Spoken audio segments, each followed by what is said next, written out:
قابل توجه مدیران آینده نگر. با یک خبر خوب در خدمتتون هستیم. برگزاری کارگاه‌های جذاب برای هفته ملی علوم، برگزاری کارگاه‌های دوره‌ای برای آزمایش‌های دوره اول و دوم دبیرستان، تجهیز آزمایشگاه شما، برگزاری آزمایش‌های جذاب در سطوح پیشرفته و مقدماتی و آمادگی دانش آموزان برای جشنواره خوارزمی در حوزه آزمایشگاه. کارگاه هفته ملی علوم به چه صورته؟ در قالب اردوی 2 تا 3 ساعته در مدرسه برگزار میشه. امکانات از ما، فضا از شما، یه اردوی جذاب برای دانش آموزان داخل مدرسه. برگزاری کارگاه‌های دوره‌ای برای آزمایشگاه در دوره اول و دوم دبیرستان به چه صورته؟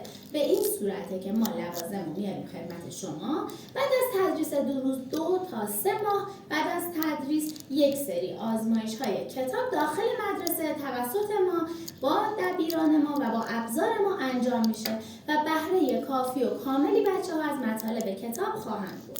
برگزاری آزمایش‌های جذاب در 2 سطح مقدماتی و پیشرفته با حضور مربیان و متخصصان این حوزه در مدرسه شما برگزار میشه و نهایتاً اگر دوست دارید مقام آور در دوره‌های خوارزمی و مسابقات جذاب آموزش پرورش باشین با ما همراه باشین.